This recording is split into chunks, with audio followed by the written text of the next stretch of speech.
அதாவது இந்தி சமஸ்கிருதத்தை ஏத்துக்கிட்டாதான் தமிழ்நாட்டுக்கு தர வேண்டிய 2000 கோடி ரூபாயை தருவோம்னு திமிரா பேசுகிறார். யாரு? ஒன்றிய அமைச்சர் தர்மேந்திர பிரதான் அவர்கள். அவங்க தேசிய கல்வி கொள்கை என்ற பேர்ல புகுத்துற கொள்கை என்னன்னு கேட்டீங்கன்னா, தமிழ்நாட்டுடைய கல்வி வளர்ச்சியை மொத்தமா அழிச்சு ஒழிச்சிடணும். நாம அதை எதிர்க்கிறோம்.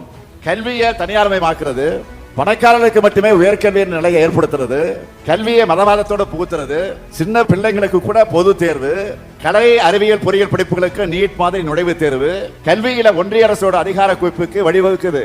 இப்படி நிறைய இருக்கு. இதையெல்லாம் பார்த்து தான் தேசிய கல்விக் கொள்கையை ஏற்க மாட்டோம்னு உறுதியா சொல்றோம். ஆனா இதையெல்லாம் ஏத்துக்கிட்டாதான் உங்க நிதி உங்க கைக்கு வரும்னு பிளாக்மெயில் பண்றார். யாரு? ஒன்றிய கல்வி அமைச்சர் தர்மேந்திர பிரதான் அவர்கள். அதனாலதான் நான் ஏற்கனவே உறுதியா சொன்னேன், திட்டவட்டமா சொன்னேன், அழுத்த திருத்தமா சொன்னேன். 2000 கோடி இல்ல, நீங்க 10,000 கோடி தந்தாலும் உங்களுடைய நாசகார நாக்பூர் திட்டத்தை ஏத்துக்க மாட்டோம்னு திட்டவட்டமாக நான் சொன்னேன். இந்த மேடையில அதைத்தான் திரும்பவும் சொல்லுகிறேன், உறுதியோடு தெரிவிச்சுக்கிறேன்.